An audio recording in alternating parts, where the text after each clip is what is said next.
Good morning, students. Today we will be studying the chapter electricity. So what is electricity?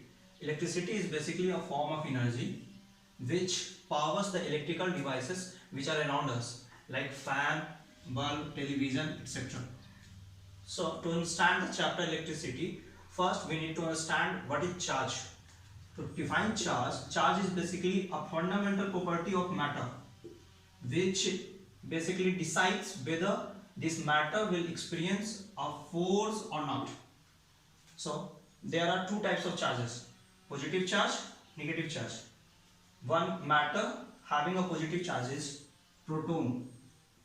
Proton is present in atom in the nucleus, and one matter having a negative charge is electron. Electron revolves in atom around the nucleus.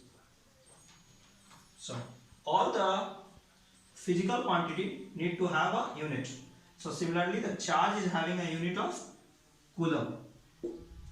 So if we have to find what is the charge of an electron, it is found to be 1.6 into 10 to the power minus 19 coulomb. Next, what will happen when a positive charge is brought near to positive charge? So as these two charges are same, this will repel each other, and when negative charge is brought to near to negative charge, it will also repel. So like charges repel, while when a positive charge is brought near to a negative charge or negative charge is brought near to positive charge, it would attract. So unlike charges attracts each other, attracts each other. We will solve a problem over here. So the question is, how many electrons will cumulatively give a charge of 1 coulomb? Let's suppose these questions we assume x number of electrons will give a charge of 1 coulomb. So what will be the equation? X into charge of 1 electron. 1 electron will give 1 coulomb. So what is the charge of 1 electron? We will put over here x into 1.6 into 10 to the minus 19 coulomb is equal to 1 coulomb. To solve for x is equal to 1 coulomb upon 1.6 into 10 to the minus 19 coulomb. So this will give, on solving, 6.25 into 10 to the power 18 electrons. So 6.25 into 10 to the power 18 electrons will cumulatively give a charge of 1 coulomb. Just now we have studied like electron is having a charge. So is it like all the matters having electron will conduct? So the answer is obviously no. We have already studied earlier that only the conductor conducts and the insulator don't conduct. So is it nothing like insulator don't have the electrons, but there must be some difference between conductor and insulator which makes conductor conducting. So mostly what we know is conductors are mostly metals and insulator are mostly non-metals. There are exceptions like graphite being a non-metals, carbon compound conducts. But why the metal conducts? Because they are having a loosely bound electrons in the outermost cells.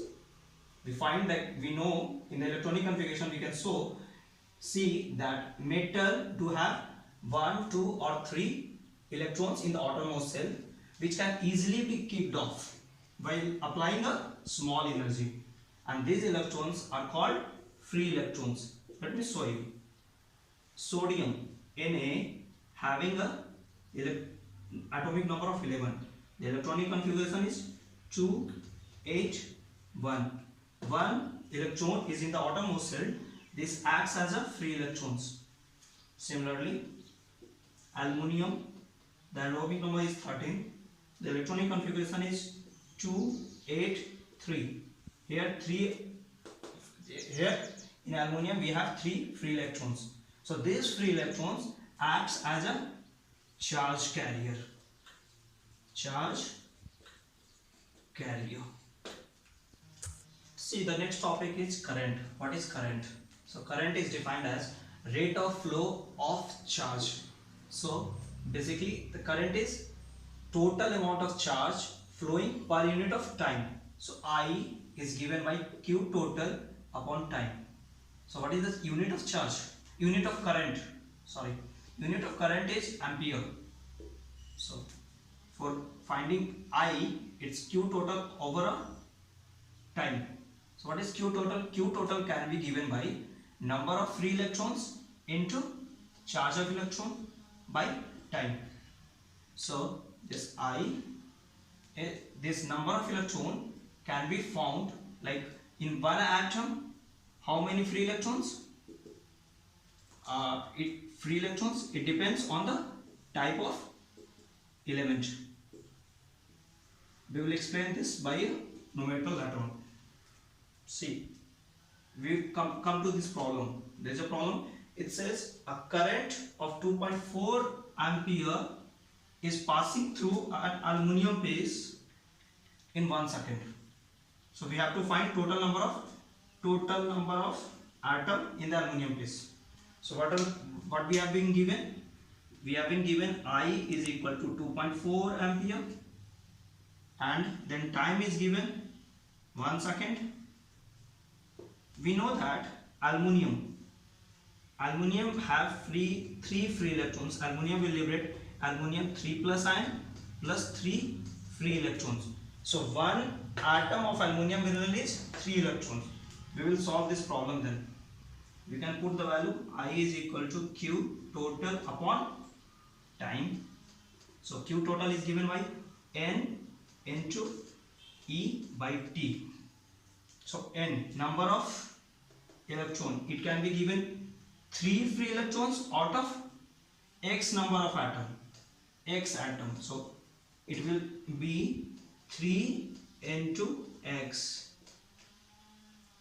Charge of electron 1.6 into 10 to the power minus 19 upon time is given 1 second. So this implies that 2.4 is equal to 1.6 into 3, 4.8 into X into 10 to the power minus 19. So on solving this, X is equal to 2.4 divided by 4.8, that is 1 by 2. So it would become 5 into 10 to the power 18 atoms. The next topic is electric potential and potential difference. So what is electric potential? Electric potential is defined as amount of work done to bring a unit charge from infinity to a reference point. This is expressed in the terms volt, and volt is what? Work done per unit charge. So similarly, potential difference. Potential difference is defined as 1 volt of PD. 1 volt of potential difference is defined as work done in moving 1 coulomb of charge from one point to another. So difference is what?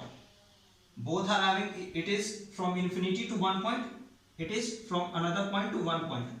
So to understand this, we will see an example. Let's suppose there is 2 tanks, both are connected with a pipe, and I say there is a valve over here. So I fill this tank with the same level of water over here. We know this tank A is having potential. This tank B is also having potential. But will there be any flow of water? Answer is no. Why? Because both are having same potential. Similarly, only potential is not needed. But let's suppose in the second case we close this valve. Okay, and we take out some water. So let's suppose the level of the water in tank A and tank B are different. So this A is having a potential, B is also having a potential, and then we open this valve. What will happen? Obviously, the level of water over here is higher, over here is lower. So water will flow in this direction. This is what happens, and this will start flowing water till the level of water become same in both. This is exactly what happens in the current. Current only flows not because of the potential, but also only when there is a potential difference between point A and B. We can explain this by, like, let's suppose we are having a cell. Cell or battery is the device which provides potential difference. Let's suppose this is 1.5 volt. 1.5 volt means what? Let's suppose if it is 0 volt, so this will be minus 1.5 volt. If this is 1.5 volt, this is 0 volt. If this is 3 volt, this will be 1.5 volt. So the difference between these 2 points is always 1.5. This is what basic battery does. We will see a problem over here. The problem says, what potential difference is required to carry a work of 100 joule to carry a charge of 10 coulomb between 2 points. So the work done is given over here. Work done is 100 joule. Charge is given. Q is 10 coulomb.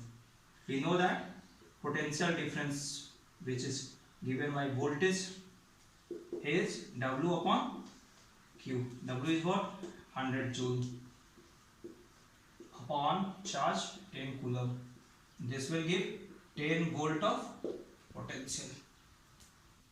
This is till now we will be discussing the Ohm's law to establish a relation between voltage and current in the next class.